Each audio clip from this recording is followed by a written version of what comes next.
Susto! Avião que seguia de São Paulo para o Recife cai em uma mata em Montes Claros. Começou a falhar um pouco antes da serra. Como não tinha lugar para pousar, eu vim trazendo ele, falhando, até que chegou uma hora que o motor parou.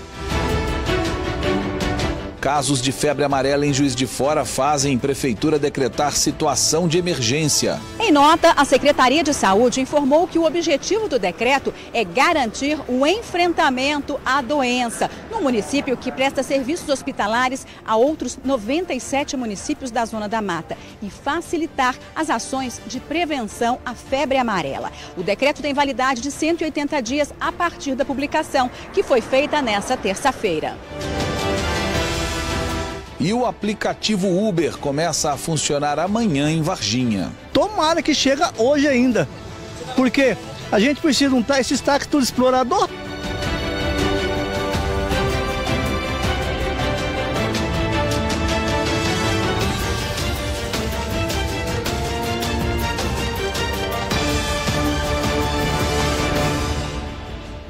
Olá, boa noite para você. O Mais Notícias desta quarta-feira começa mostrando que hoje à tarde um avião de pequeno porte que seguia de São Paulo para o Recife caiu em um matagal em Montes Claros. O piloto contou para os bombeiros que percebeu um problema no motor e tentou fazer um pouso forçado. Era por volta de 2 horas da tarde quando o seu Valdemir viu algo estranho no céu. A gente viu ele vindo lá para cá meio balançando e dando umas falhas no motor. Minutos depois do acidente, vários curiosos foram até o local. Tem muitas crianças aí, né? Mas graças a Deus eu fiquei feliz porque eles não morreram, não aconteceu nada, né? O mais importante é isso. Mas foi um susto, né? Foi. O avião caiu bem no meio da mata. O local fica perto do bairro São Geraldo 2, em Montes Claros. Com a queda, o monomotor Cessna 152, feito somente para voos visuais, ficou todo destruído. Dentro da aeronave, que tem capacidade para 2 pessoas, estavam o piloto e um mecânico de aviação. Começou a falhar um pouco antes da serra. Como não tinha lugar para pousar, eu vim trazendo ele, falhando, até que chegou uma hora que o motor parou. E então faltava aí 5 milhas, 10 quilômetros para o aeroporto e não consegui chegar lá. Como não dá para chegar no aeroporto, eu nem acionei a emergência, pedi para que os colegas acionassem. E tentei pousar na estrada, também não consegui. Aí tentei pousar num loteamento que tem aqui perto, também não deu certo. E aí não sobrou muita mais escolha. E o que eu tinha era esse pedacinho aqui de pântano aqui, né, de pasto. E que também ele nem chegou a tocar ali porque passou voando e aí bateu no mar. O local exato onde a aeronave caiu aqui, a mata, é bem fechada. Só para se ter uma ideia, daqui até a área mais habitada fica mais ou menos uns 1.000 metros. Segundo o piloto da aeronave, quando eles chegaram mais ou menos nesse ponto aqui, a asa do avião bateu em uma primeira galha. Logo depois, bateu naquela árvore ali, ó. Foi nesse momento que a aeronave virou e caiu aqui direto, ó, de rodas para cima. A gente já vê aqui, ó, os destroços, toda a fuselagem da aeronave está tudo destruído. Só que foi o seguinte, mesmo com todo esse perigo, depois da queda, o piloto e o passageiro que estavam aí dentro ainda conseguiram sair daqui sem ferimentos. Foi a partir daí que eles aguardaram a chegada do Corpo de Bombeiros. Foi tranquilo porque nós reduzimos bastante a velocidade do avião antes de bater. Então o avião deve ter tocado por volta de 60, 70 km por hora. Como bateu primeiro numa árvore fina, ele bateu e amorteceu. E o impacto foi leve, então não arranhou nada, não fez nada. Tá? Então foi, graças a Deus, está tudo bem. Os envolvidos já estaram fora da aeronave, né? Não sofreram nada. Inicialmente essa era a nossa preocupação maior. Com as vítimas, eles não tiveram nada e a aeronave já foi encontrada do mesmo modo que se encontra nesse momento. E as pessoas já fora dela. O avião decolou junto com outras 3 aeronaves da cidade de Franca, no interior de São Paulo, e seguia para o Recife, no Pernambuco. Nós estávamos fazendo um voo para ir até uma festa aviatória lá em Recife. Então nós estávamos com 4 aeronaves, todos já pilotos experientes, estavam indo lá para curtir a festa. Segundo os bombeiros, apesar do susto, não houve risco de incêndio. A polícia militar esteve no local e registrou um boletim de ocorrência. A área foi isolada. Funcionários da Agência Nacional de Aviação Civil em Montes Claros estiveram no local. As causas do acidente ainda serão investigadas. Agora fica a cargo do piloto, que é proprietário da aeronave. Ele vai tomar conta e vai tomar os procedimentos daqui para frente. O que aconteceu nós não sabemos. Agora vem a equipe do Seripa, que é o órgão da ANAC, da Segurança Operacional, e eles agora vão colher todos os dados de motor, lacre no avião e tal, faz toda uma pesquisa para poder prevenir outros acidentes aí. Uma professora aposentada de 59 anos ganhou na justiça o direito de receber da Prefeitura de Varginha uma indenização de R$8 mil. Em 2012, a mulher ficou ferida depois de cair em um buraco em uma praça do centro da cidade. Dona Niura tem 59 anos e é professora aposentada. Em 2012, ela tomou uma atitude pouco comum. Decidiu processar a Prefeitura de Varginha depois de cair e se machucar em um buraco na Praça Getúlio Vargas. Sensação de dever cumprido, acima de tudo, porque eu fiz isso com a intenção educativa. Eu quis, com essa ação, demonstrar para o povo que ele tem o direito à segurança e a responsabilidade que o governo municipal tem para com os munícipes. Agora, quase 6 anos depois, ela ganhou a causa na justiça. A prefeitura foi condenada em última instância a pagar uma indenização de R$8 mil à aposentada. Eu fiquei bem feliz com o resultado dessa ação. No dia em que se acidentou, a dona Niura tinha saído de casa por volta das 4 da tarde. Ela veio até o centro da cidade, parou o carro dela um pouco mais ali para cima e desceu a pé para pagar uma conta em uma casa lotérica que fica logo ali na frente. Ao passar pela Praça Getúlio Vargas, este ponto aqui, exatamente onde nós estamos agora, estava em obras. A gente pode até mostrar que há marca aqui ainda, olha só, um remendo na calçada com muito concreto, aqui era um buraco. Em cima desse buraco havia um tapume feito com um pedaço de madeirite. Quando a aposentada passou em cima desse tapume, o madeirite quebrou. O pé dela entrou no buraco, ela perdeu o equilíbrio e caiu. Eu tenho uma perna um pouco atrofiada que me traz muita dificuldade. E foi justamente a perna que... Eu acho que talvez por isso também eu tenha ficado com sentido mais dor, tenha tomado a decisão. Para ela, a situação foi constrangedora. Quando eu passei, tinha algumas crianças brincando, inclusive em cima de uma madeirite. E eu passei. Quando eu pisei, logicamente sem perceber que era, o meu pé afundou e eu machuquei. E foi uma situação bastante vexatória, porque juntou muita gente para perguntar o que foi. Dona Niura conta que no começo não tinha a intenção de processar a prefeitura. Por incrível que pareça, eu não pensei em processar na hora. Foi mesmo o clamor da população. Muita gente falou, entra com processo contra a prefeitura, que isso está acontecendo faz tempo. Mas depois que entrou na justiça, ela decidiu ir até o fim. A questão é educativa mesmo, acho que é um direito de todo mundo e a gente tem que fazer valer. Por meio de nota, a Prefeitura Municipal de Varginha informou que não tem o que comentar sobre o assunto, porque o fato aconteceu durante a administração anterior.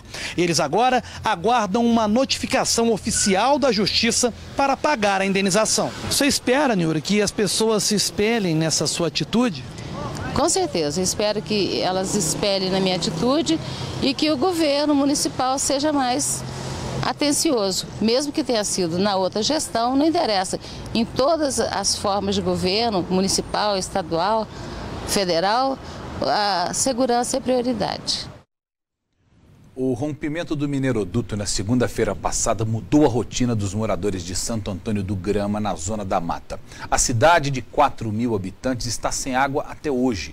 Uma mistura de minério de ferro e água invadiu o único córrego que abastece o município.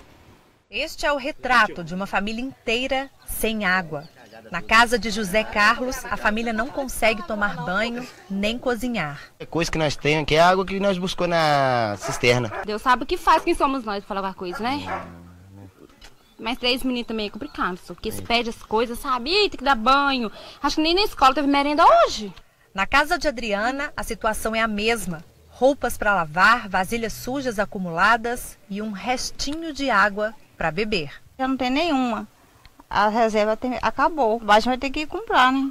Pelas ruas da cidade, cenas de gente andando em busca de água se tornaram comuns. O motivo de tanto transtorno em Santo Antônio do Grama, na Zona da Mata, é o rompimento de uma tubulação de um mineroduto. A estrutura tem 529 quilômetros de extensão e é a maior do mundo. É por aqui que o minério de ferro produzido em Conceição do Mato Dentro é levado para o Rio de Janeiro. Uma fissura acabou causando o acidente. O vazamento foi estancado. Durante cerca de 25 minutos vazou a polpa do minério de ferro, que é uma mistura de 70% minério de ferro e 30% de água. E depois desse período o que ficou vazando foi água. E desde ontem à noite esse vazamento foi controlado. No local encontramos máquinas trabalhando na limpeza do tubo subterrâneo. De acordo com a empresa, foram 25 minutos de vazamento de 300 toneladas de uma mistura de minério de ferro e água. Começou o evento, nós colocamos várias barreiras de filtragem ao longo do córrego. Então, um pouco acima dessas barreiras de filtragem tem o minério de ferro que está sendo estancado por essas barreiras. E quando a gente olha após as barreiras, o rio já tem um aspecto normal e as medidas que nós fizemos até agora de pH mostram que o rio está com uma acidez normal. O vazamento atingiu as águas do único córrego que abastece a cidade. O impacto ambiental está sendo acompanhado pela Secretaria de Estado de Meio Ambiente. Hoje nós fizemos um sobrevoo na área. Nós estamos numa fase que é essa primeira fase do nosso trabalho, que é o atendimento à emergência. Nessa fase nós fazemos levantamentos técnicos, um diagnóstico de tudo que aconteceu, registro fotográfico, dados que a empresa fornece, com o objetivo de, a partir desse trabalho, elaborarmos um auto de fiscalização que vai subsidiar o nosso trabalho para a elaboração do auto de infração. E sabe o que vai acontecer? Rigorosamente nada. Infelizmente, eu particularmente, e muitos de vocês que estão em casa certamente compartilham desse mesmo sentimento, nós já perdemos a esperança de que esse tipo de crime ambiental, porque isso é um crime, no mínimo de negligência, tenha algum desfecho que seja favorável às pessoas atingidas e seja desfavorável a quem provocou o acidente ou o incidente, como no caso de Mariana, que nós acompanhamos exaustivamente ao longo dos últimos 2 anos, quase 2 anos e meio, e que até hoje 90 mil pessoas que foram atingidas pela irresponsabilidade das mineradoras Samarco, BHP e Vale, que controlavam aquele mineroduto em Mariana. Foram 90 mil pessoas e 2 bacias de rios que foram praticamente destruídas. Nenhuma dessas pessoas até hoje recebeu 1 centavo de indenização. Perderam as suas casas, perderam tudo que tinham. Foram alojadas de qualquer maneira em lugares próximos, longe de onde viveram a vida inteira e até hoje não receberam nenhum centavo. Nesse caso, que é menor um pouquinho, que graças a Deus não teve nenhuma vítima, nenhuma pessoa morta pela irresponsabilidade também do mineroduto, dificilmente eles vão chegar a pagar alguma coisa de indenização. Pode até pagar alguma multa, mas isso pode ser revertido também em outras benesses aí, em algum acordo feito na justiça ou com algum governo, enfim. Mudando de assunto, o inquérito policial foi instaurado para apurar as agressões sofridas por uma mulher. Imagens feitas por um parente da vítima mostram a filha chutando e arremessando objetos na própria mãe. O vídeo repercutiu muito nas redes sociais e a jovem até perdeu o emprego. Logo depois que aconteceram as agressões, o vídeo foi publicado na internet. A jovem de 24 anos é flagrada agredindo a própria mãe, uma senhora de 52 anos. Quem fez o vídeo foi um parente da vítima. O rapaz, que também foi agredido, conta que a jovem está enclausurada em casa e que até perdeu o emprego. Está envergonhada, escondida, com bastante medo, né, da repercussão. Fiquei sabendo que ela já foi dispensada por telefone do trabalho. Na página em que foi publicado o vídeo, já ultrapassou a marca de 1.700.000, quase 1.800.000 visualizações. Então ela está com muito medo das consequências que isso pode vir em razão dessa publicidade que o vídeo ganhou. Ele esclarece que gravar a agressão era a única maneira de provar as atitudes da mulher que agredia a mãe com frequência. A vítima, mesmo nessa situação, protegia a filha. A mãe nega, infelizmente, as agressões, né, temendo a morte da filha. Além da mãe, a jovem maltratava a avó, uma idosa de 80 anos. O caso foi registrado aqui na Delegacia de Proteção à Mulher e ao Idoso, em Belo Horizonte. Segundo a polícia, as vítimas confirmaram as agressões, solicitaram medidas protetivas, mas não demonstraram interesse em processar a agressora. A jovem foi ouvida e liberada. Por se tratar de agressão física, o desinteresse da vítima não é levado em consideração pela polícia, porque o próprio Código de Processo Penal fala que a ação ela é pública incondicionada, ou seja, independente do interesse da vítima. Ela noticiou o fato, nós vamos apurar. Um inquérito policial foi instaurado e a imagem das agressões encaminhada para a perícia. O vídeo, ele traz de forma transparente como se deram as agressões, né? A gente vê a forma como que ela agride essa mãe, né? Os meios que ela utiliza para agredir essa mãe. Então, está muito clara, a agressão ela tá provada. A delegada revela que os casos de agressões contra mães são mais comuns do que se imagina, mas que muitas vezes as vítimas protegem os filhos. Se o filho comete um crime desse, o mais correto, e para que ele aprenda a não repetir esse crime, é que a polícia possa fazer o seu papel, que a vítima venha, denuncie e permita que a polícia faça o seu papel. Nós estivemos na casa da família para conversar com a agressora.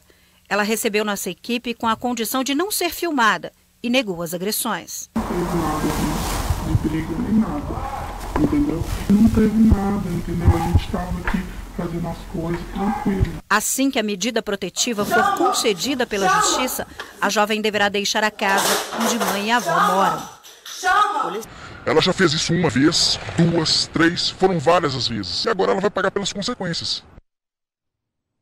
A gente fica indignado, mas a mecânica nesse caso é parecido com a mecânica de uma mulher que é agredida reiteradamente pelo marido e depois de denunciar, tomar coragem de denunciar e ver o marido sendo solto pouco depois e tendo liberdade para chegar perto dela a qualquer momento dos filhos dela, ela acaba às vezes perdoando, às vezes tirando a queixa, às vezes desistindo de brigar pela própria dignidade. A mecânica é parecida e provavelmente a culpa, entre aspas, é da própria mãe mesmo, que lá atrás, quando era criança, a menina, e fazia alguma coisa errada, uma malcriação, em vez dela corrigir da forma que tem que ser corrigida, ela passava a mão na cabeça e deixava para lá.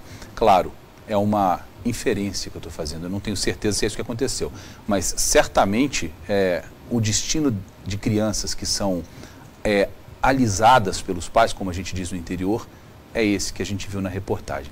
Você acompanha comigo agora um giro da reportagem pelo estado nessa quarta-feira. Em Uberaba, uma criança de 2 anos ficou com a cabeça presa na grade do corrimão de uma creche da cidade. O resgate foi feito pelos militares do Corpo de Bombeiros. A menina não ficou ferida e nem precisou de atendimento médico.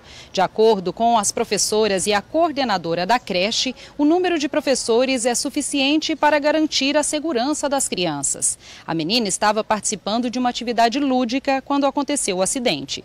De Uberlândia, Maria Clara Barros. Em Governador Valadares, no leste de Minas, o corpo de um homem foi encontrado em uma mata de difícil acesso em um bairro afastado. A polícia chegou no local depois de uma denúncia. Uma mulher que estava a cavalo avistou o corpo e chamou os militares. Até o momento, a vítima não foi identificada. Os peritos encontraram a carteira no bolso da bermuda da vítima, mas pelo estado que o corpo estava, não foi possível retirar o objeto. De Governador Valadares, Camila Dourado. Em Belo Horizonte, a Polícia Militar conseguiu recuperar de uma só vez 4 carros que haviam sido roubados em Contagem, Ribeirão das Neves e também na capital. Os veículos estavam em uma favela na região de Venda Nova, aqui mesmo em Belo Horizonte. Em um dos carros foi encontrado um homem de 18 anos. Ele foi reconhecido por 2 das vítimas que estiveram aqui na companhia da polícia como autor dos assaltos. A polícia agora faz buscas para tentar localizar os outros assaltantes. De Belo Horizonte, Regiane Moreira.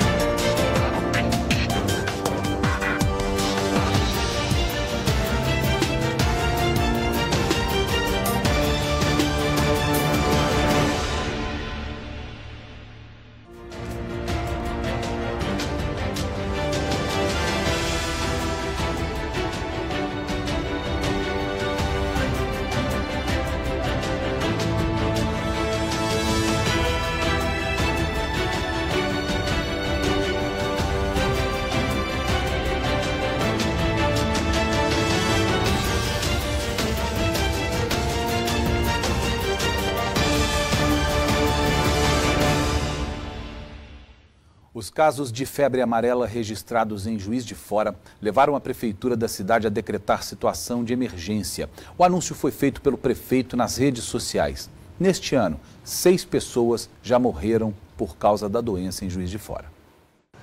A notícia da situação de emergência decretada em Juiz de Fora em função da febre amarela foi comentada pelas ruas da cidade. Preocupado. É um risco muito grande e determinação muito pouca de recursos para nossa cidade. Nós temos que ficar preocupados, né? Porque cada um de nós tem que cuidar da saúde, e principalmente nesse momento agora, né? É perigoso, tem que se cuidar, né? Tomar vacina. Com o decreto de situação de emergência, o município fica autorizado a remanejar servidores e prestadores de serviços da administração direta e indireta. Também estão liberadas contratações emergenciais. A decisão da prefeitura reforça as ações que já vinham sendo tomadas desde que o governo estadual decretou situação de emergência na região. Em nota, a Secretaria de Saúde informou que o objetivo do decreto é garantir o enfrentamento à doença no município que presta serviços hospitalares a outros 97 municípios da Zona da Mata e facilitar as ações de prevenção à febre amarela. O decreto tem validade de 180 dias a partir da publicação, que foi feita nesta terça-feira. Apesar de ter atingido quase 100% da meta de vacinação, as autoridades de Juiz de Fora estão preocupadas com a chegada de pacientes da região. Nós temos recebido muitos cidadãos de outras cidades da Zona da Mata Mineira para tratar no nosso município da febre amarela. Em virtude disso, em articulação com o governo do estado de Minas Gerais, nós estamos decretando a situação de emergência na febre amarela para que possamos ter ações ainda mais rápidas para garantir a saúde dos mineiros, principalmente da Zona da Mata. De acordo com o último boletim epidemiológico, Minas Gerais tem 365 casos confirmados de febre amarela. 133 pacientes morreram por complicações causadas pela doença. Outros 630 casos estão sendo investigados. Em Juiz de Fora, 6 mortes foram confirmadas. Todos os casos registrados em Minas são de febre amarela silvestre. Ações preventivas estão sendo adotadas para evitar o contágio urbano pelo mosquito Aedes aegypti. Em Juiz de Fora, uma das estratégias é a liberação de insetos geneticamente modificados. Ao se reproduzir com as fêmeas selvagens, as larvas geradas não chegam à fase adulta, diminuindo assim a proliferação do mosquito e a transmissão da doença. Quando eu falo de doenças transmitidas por um mosquito, eu sempre falo de um tripé. É o mosquito, o vírus e as pessoas. Se eu elimino algum elemento desse tripé, eu não tenho doença. Então, na hora que eu elimino, que eu reduzo a população do Aedes aegypti para não ter nenhuma transmissão de doença, eu não vou gerar, ele não vai ter como ser um vetor, porque não tem população ali para picar as pessoas e transmitir a doença. Os Aedes do bem, como são chamados, eram produzidos em São Paulo e trazidos para Juiz de Fora. Agora eles vão ser produzidos neste laboratório, na zona norte da cidade. A empresa de pesquisa genética instalou 3 containers, que funcionam com 8 funcionários. A unidade é a primeira portátil de produção de mosquitos já instalada no mundo. Para entrar no laboratório, a gente precisa colocar toda essa roupa especial, porque alguns mosquitos estão soltos e nós podemos ter algum tipo de doença que possa passar para os insetos, que são geneticamente modificados e não tem nenhuma delas. Por enquanto, aqui estão sendo produzidos 2 milhões de machos por semana, mas a previsão é de dobrar este número. Os ovos vêm de São Paulo e são colocados nesse equipamento a vácuo, em contato com água. Depois que eclodem, são guardados em bandejas até chegarem à fase de larvas. Os machos são separados das fêmeas. As pulpas ficam em vidros com água, onde viram adultos e podem ser liberados. Na verdade, esse é um modelo novo de negócio. A gente está tentando trazer a produção mais para perto da onde é a liberação mesmo. Isso reduz custo operacional, isso otimiza também. A gente pode levar o Aedes do bem para mais lugares, sem ter que estar perto de uma grande fábrica. Apesar do Brasil ainda não ter conseguido aprovar um conjunto de leis para regulamentar os meios sociais, as redes sociais e a internet, uma prática que infelizmente se repete principalmente nas redes sociais, a partir de agora vai ter uma punição mais severa. É o que a gente chama de vingança pornográfica. A nova lei quer punir os responsáveis por vinganças como a que a Ládia Vieira foi vítima. Ela foi chantageada por um ex-namorado da Tunísia e viu fotos íntimas captadas por ele sem consentimento caírem nas redes sociais. A divulgação foi feita depois que o namoro virtual acabou. Por telefone da Alemanha, ela relembrou como foi. Ele começou a colocar fotos, fotos do meu filho, fotos minhas, no Facebook, montando Facebooks falsos, mandando convites para minha família, e através disso ele pedia dinheiro para tirar isso do ar. As mulheres são as maiores vítimas da publicação de fotos e vídeos íntimos na internet. Geralmente, os autores da vingança pornográfica são ex-namorados e ex-maridos descontentes com o fim da relação. Mas os homens não estão livres de sofrerem chantagens desse tipo. Então, essa divulgação de imagens, essa produção de imagens de conteúdo sexual sem autorização da pessoa vítima, ela obviamente traz um poder destrutivo altamente incalculável. Não há no Código Penal hoje nenhum artigo específico para punir os responsáveis. Quando são processados, eles respondem na justiça por difamação contra a honra, que é um crime com punição mais branda. O novo projeto de lei quer acabar com isso e tornar esse tipo de violação da intimidade um crime contra a dignidade sexual. Hoje o que está havendo é exatamente uma readequação do direito penal a uma nova realidade social. E eu acho que esse equilíbrio constante que se busca ter entre o direito e a realidade social é absolutamente indispensável. A divulgação de vídeos, fotos, áudio ou qualquer outro conteúdo com cena de nudez ou ato sexual de caráter íntimo, sem autorização do participante, pode ser enquadrada no novo artigo da lei. A pena prevista é de 2 a 4 anos de prisão e multa, com aumento de 1/3 na pena se, por exemplo, a vítima for uma pessoa com deficiência, houver violência contra a mulher, for praticada por funcionário público ou por quem teve acesso ao conteúdo no exercício da profissão. O projeto também prevê pena de 6 meses a 1 ano atrás das grades para quem fizer a imagem sem consentimento.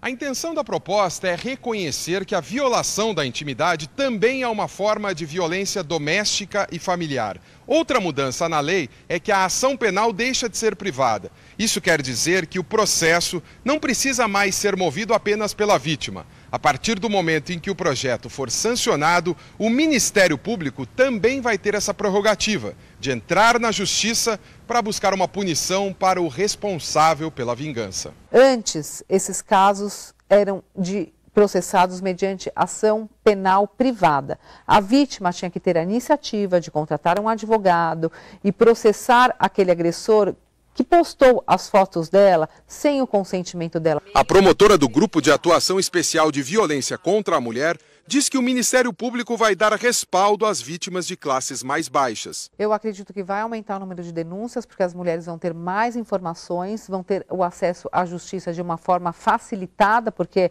a titularidade será do Ministério Público, e também eu acredito que, sabendo que essa conduta é crime, muitas pessoas não irão fazê-las. A partir de hoje, quem comprar uma passagem de avião poderá ter até 24 horas depois da compra para cancelar a passagem sem qualquer custo adicional. Uma resolução da Agência Nacional de Aviação Civil permite que o passageiro cancele a compra de passagens aéreas sem custos, desde que sejam até 24 horas depois do pagamento e pelo menos 7 dias antes do voo. Se tiver algum problema, ainda mais com crianças pequenas, às vezes a gente tem algum imprevisto, pode viajar.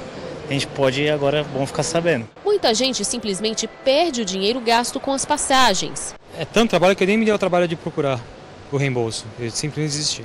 A Luísa sofreu para tentar remarcar uma viagem. Quando eles conseguiram resolver o problema, já tinha inclusive passado da data que eu queria fazer outra viagem, que era a que eu queria remarcar. Segundo o Procon, é grande o número de consumidores que acaba procurando o órgão para reclamar sempre que não consegue negociar o reembolso com a companhia aérea após o prazo de 24 horas da finalização da compra da passagem. E a reclamação, segundo a superintendente do Procon em Goiás, faz todo sentido, já que o prazo estabelecido pela resolução da ANAC é menor do que o previsto pelo Código de Defesa do Consumidor. que é de até 7 dias para desistir da compra feita à distância em caso de arrependimento. O Código de Defesa do Consumidor, ele é superior à resolução da ANAC.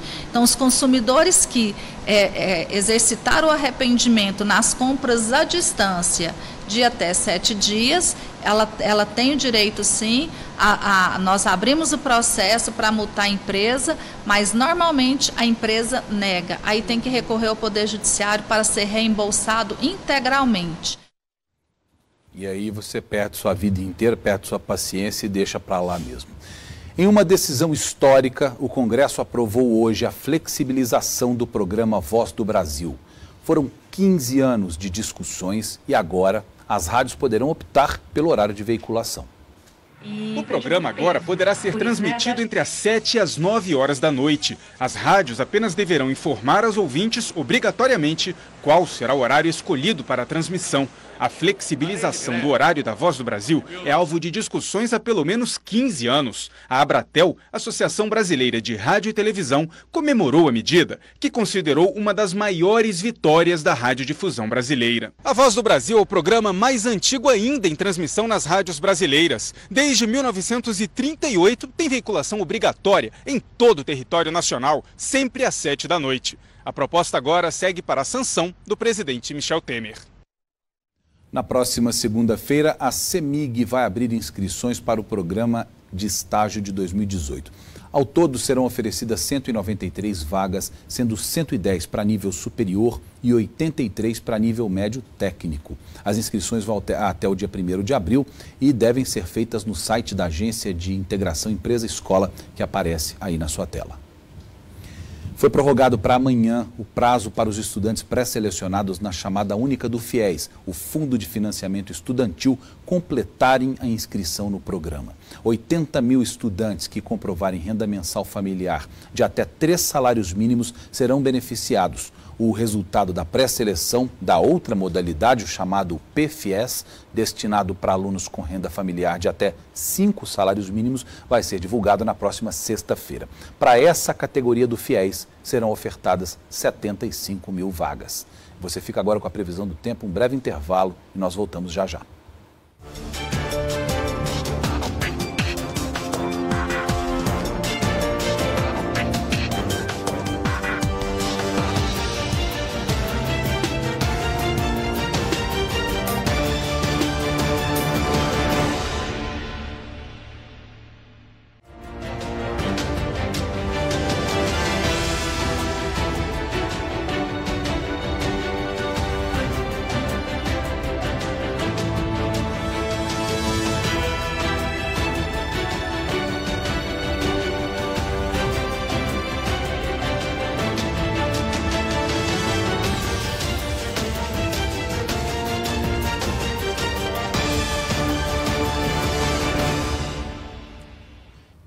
A produção de ovos de Páscoa caseiros vem ganhando cada vez mais espaço no mercado e é uma opção para quem quer ganhar uma renda extra.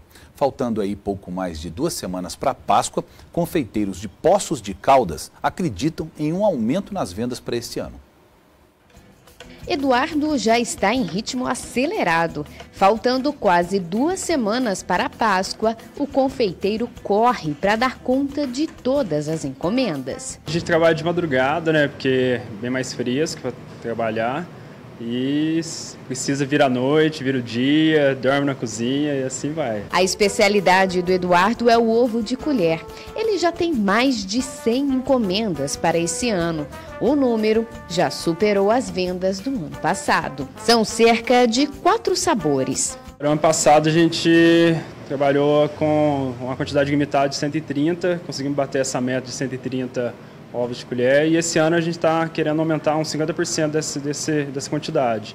Eu acredito que até o final da chegada da Páscoa a gente vai conseguir bater essa quantidade. De todos os sabores que o Eduardo faz, o mais pedido é o que nós vamos montar agora. É um chocolate muito conhecido, principalmente pelas crianças, né? Que adoram a surpresinha que vem dentro, mas essa daqui a gente pode dizer até que é uma versão para os adultos, porque ao invés do brinquedo, da surpresinha, ele vem com muito recheio. Os ingredientes já estão todos aqui E a casca já está pronta, né? É o chocolate normal aí, Eduardo, é isso? Isso, é o chocolate normal. Na verdade, aqui a gente está usando um chocolate meio amargo, né? Para dar o contraste de sabores, para não ficar tão enjoativo. E aí você colocou aqui na forma, né? A forminha de silicone, ficou na geladeira até endurecer. 10 minutinhos está ótimo. É bem rápido, né? A forma de silicone chegou bem para auxiliar a gente, né? Para a questão de quantidade na forma. E é muito mais rápido para desformar depois, bem mais prático. Casca pronta, é hora de fazer o recheio. Aqui a gente tem os chocolates, que servem também para enfeitar, e aqui os recheios.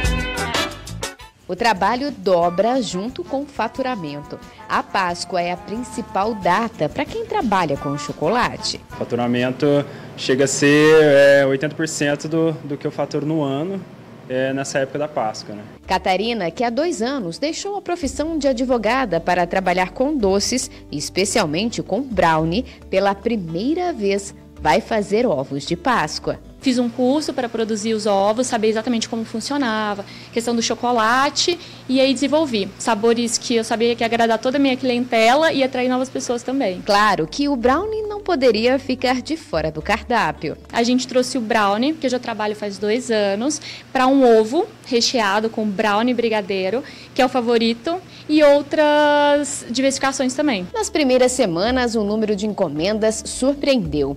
Já são mais de 40 pedidos. Também com um produto que faz parte do gosto de quase todo mundo, o difícil é não vender. Segundo a Associação Brasileira da Indústria de Chocolates, Amendoim, Balas e Derivados, o Brasil é o 5º maior consumidor de chocolates do mundo. São 2,5 kg do doce consumido por pessoa ao longo do ano. E de acordo com este economista, dá para ganhar um dinheirinho extra na fabricação de ovos para a Páscoa. Mas é preciso ter alguns cuidados para que a possibilidade de lucro não torne prejuízo. É importante considerar todos esses gastos. Você vai acabar utilizando talvez a energia elétrica para poder resfriar de alguma forma, para poder armazenar, vai utilizar o gás além daquele consumo que você já tem no seu dia a dia. Então, considere esse valor para que você possa realmente computar e ter um custo dentro do que é a realidade, para que você não faça um custo abaixo do que vai representar, você achar que está ganhando alguma coisa e na verdade não está.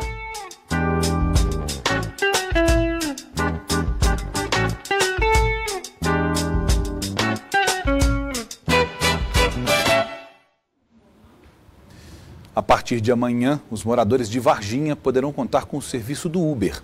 O aplicativo disponível para celulares, que oferece transporte de passageiros com preços mais baratos do que o táxi, aliás, bem mais baratos, está previsto para começar a funcionar na cidade de Varginha a partir das 2 horas da tarde. Varginha é a 3ª cidade do sul de Minas a receber esse serviço. Daniel já está com tudo acertado para começar a rodar pelas ruas de Varginha. Ele é bancário, mas a partir desta quinta-feira também assume a posição de motorista da Uber. A expectativa está sendo muito grande, né? E eu já conheço a Uber, ela está presente nas maiores cidades do mundo, né? E agora chegou, né, para trazer aí para a gente, tanto para a população quanto para os motoristas, a oportunidade de uma renda extra. Segundo ele, por mês vai dar para tirar em média R$2.000 só como motorista. Mesmo empregado, Daniel quer completar a renda. Já faz 7 anos que eu estou no mercado formal, assim, né, com carteira assinada, mas eu vi no Uber também um complemento de renda. Então a Uber ela traz essa oportunidade, essa possibilidade, tanto para quem está desempregado, quanto para alguém que está empregado, né, como eu, por exemplo, de dirigir finais de semana, depois do horário. Eu acho que veio assim para somar mesmo a renda. O aplicativo permitirá que moradores e visitantes possam se locomover pela cidade de maneira prática e acessível. E para aqueles que se cadastraram como motoristas parceiros, a plataforma é ideal para trazer independência ao seu dia a dia, sendo seu próprio chefe e escolhendo seus horários. Mas para ser aceito na Uber, o bancário precisou preencher alguns requisitos. Colocar na carteira, né, de motorista que tem que ter, que é exercer atividade remunerada. Então eu fui no Detran, paguei uma taxa, fiz o psicotécnico e coloquei isso na minha carteira. O carro ele tem que ter o mínimo 2008 ano, tá? E aí você vai, cadastra, em coisa de dois dias úteis já conseguir ganhar autorização. Para quem ainda não sabe, a Uber é uma empresa de transporte que funciona por meio de um aplicativo de celular. Para chamar o veículo, o usuário deve se cadastrar e incluir os dados do cartão de crédito, onde será debitado o valor da corrida. O serviço já está presente em mais de 600 cidades em todo o mundo. No sul de Minas, a plataforma já funciona nas cidades de Pouso Alegre e Poços de Caldas. Bom para o Daniel, que também pode atuar em todas as cidades de cobertura da empresa. Se tiver que ir para Poços, Pouso Alegre, que já tem o trabalho, ou em qualquer lugar do Brasil, desde que você mude lá a cidade principal dentro do aplicativo. O motorista ele tem essa liberdade de mudar a cidade dentro do aplicativo. Nas ruas de Varginha, tem muita gente que ainda nem sabe como funciona o serviço de transporte. O senhor já ouviu falar de Uber? Não. Nem imagino o que é. Nem sei. Não conheço não, mas já vi falar. Já para quem conhece, a notícia de que o aplicativo vai começar a funcionar veio em boa hora. Tomara que chega hoje ainda, porque a gente precisa esses táxis tudo explorador. Ultimamente, eu tenho usado muito táxi e eu acho que ajudaria sim, com certeza. E se depender do Daniel, o cliente será atendido com todo o conforto possível. Água, bala, um carro com ar-condicionado, teto de vidro, vai estar assim andando super bem. E claro, com a segurança de quem dirige bem. E agora uma informação importante para você que tem carro.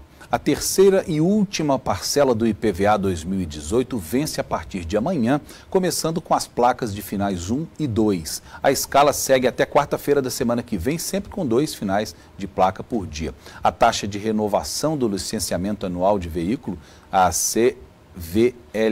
CRLV, né? Vence no dia 2 de abril e o valor é um só, de R$ 92,66. O pagamento pode ser feito diretamente nos terminais de autoatendimento ou nos guichês dos bancos autorizados. Se você quiser saber quais são esses guichês ou outros detalhes sobre esse imposto que você tem que pagar para não ter o seu carro apreendido, você pode procurar no Google pelo Detran do seu estado. Se for Minas, é o Detran MG, São Paulo, Detran SP e por aí vai. Você acompanha comigo agora a previsão do tempo, um breve intervalo e voltamos já já.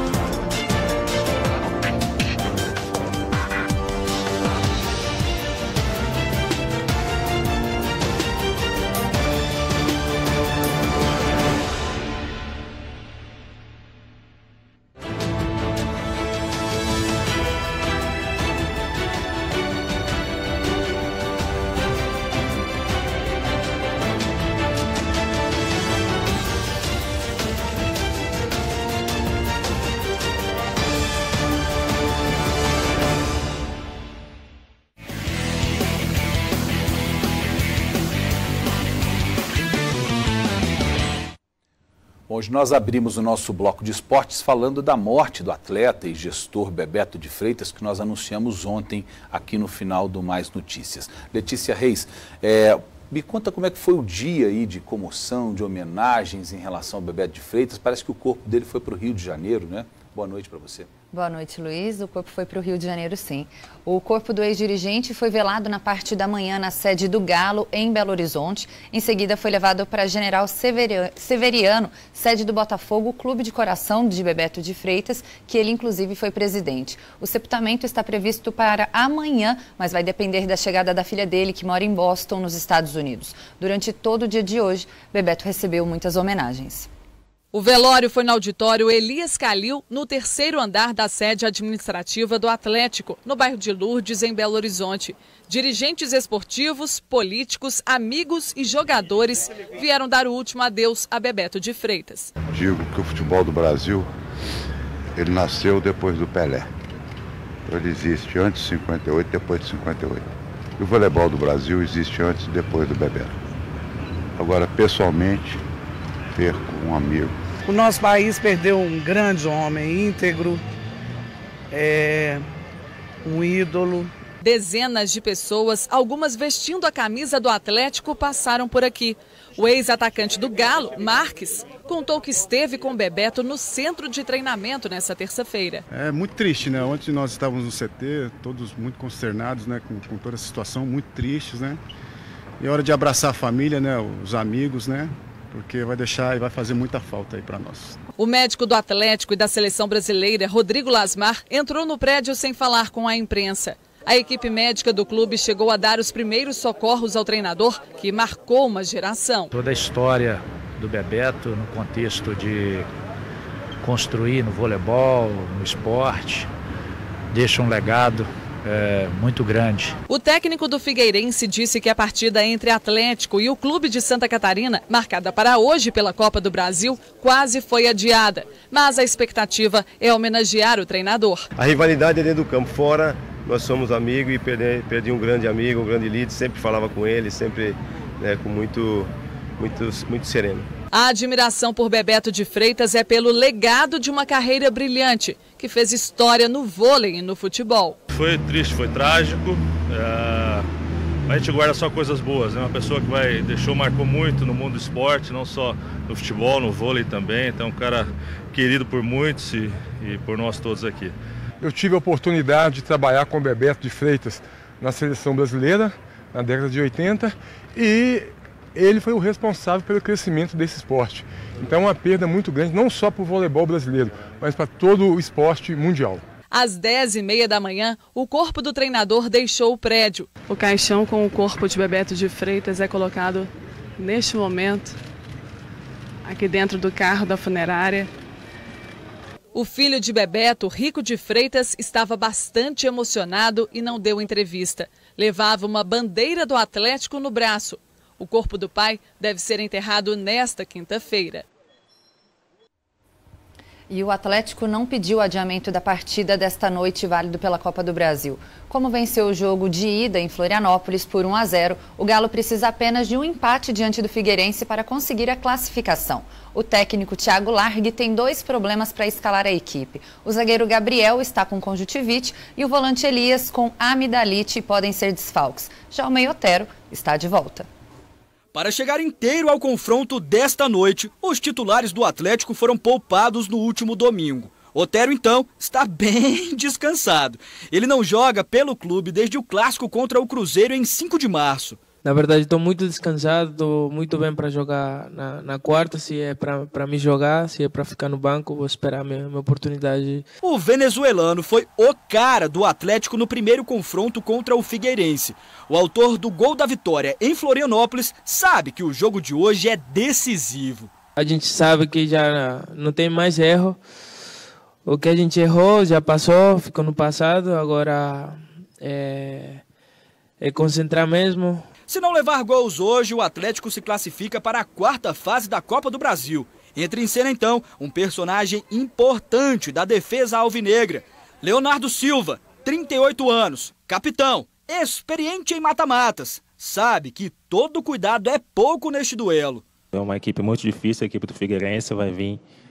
É uma equipe pronta também para esse desafio e a gente espera poder superá-los com muita dedicação, com muito foco e impor o jogo do Atlético para que a gente consiga ampliar essa vantagem.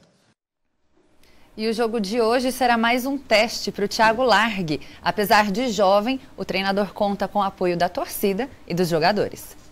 Ele deu uma melhorada boa no time, parece que os jogadores abraçaram ele. Eu tô acreditando muito nele, porque ele é um cara assim, muito estudioso, né? Eu acho que ele vai dar certo aí.